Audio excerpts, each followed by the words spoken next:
This morning, the sound of a church's horn echoed down the street just as the dawn prayers faded in the distance.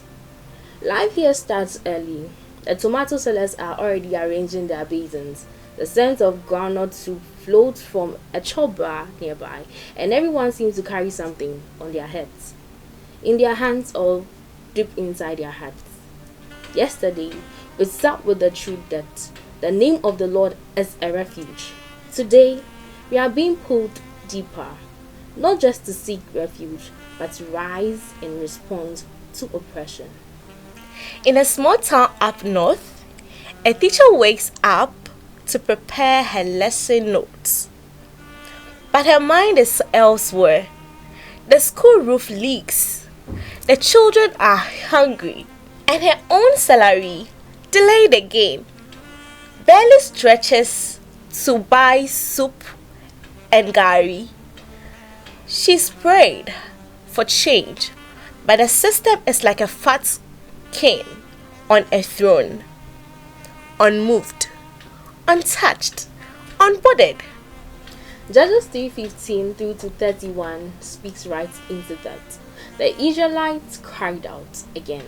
Despite their repeated disobedience, God heard, and he responded, not with thunder or fire, but with a man named Ehud. He was left-handed, an unexpected trait in his time, but God used that very difference to dismantle oppression.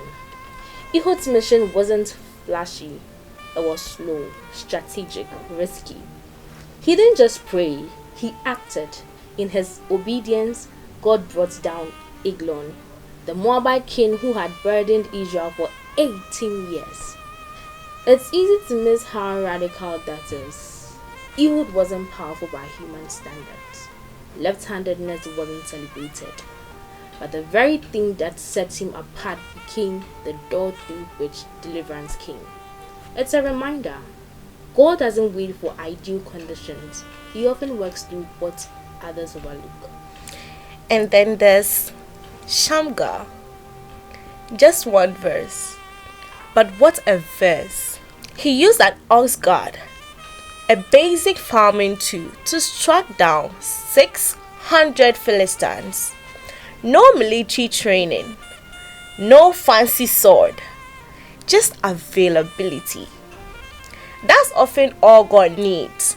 Someone willing to use what's in their hands. So what's in your hand right now? A pen, a ladder, a spanner, a microphone. Deliverance doesn't always roar. Sometimes it begins with small acts of courage that ripple through generations. The battle may be big, but so is our God. He often begins with what's already in reach. The psalm in the devotion leads us to Psalm 18, which says, "With your help, I can advance against a troop. With my God, I can scale a wall." Verses 29. That's not wishful thinking. That's someone who's seen God move when human strength fails. There's a saying in parts of Ghana, when the wind blows, you see who tied their wrapper well. In other words, crisis reveal what we're made of. But even more, it reveals who we are trusting.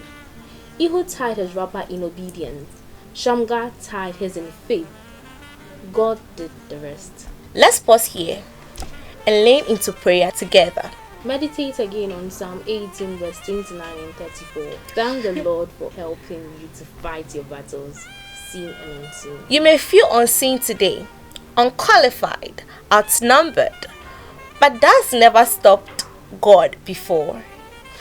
In fact, that's often where he does his best work. Through the left-handed, the unknown, the underestimated. So don't despise what's in your hand. The tool you carry today may look ordinary, but in God's timing, in God's hand, it might be the very thing that sets someone free. Let that settle with you. Amen.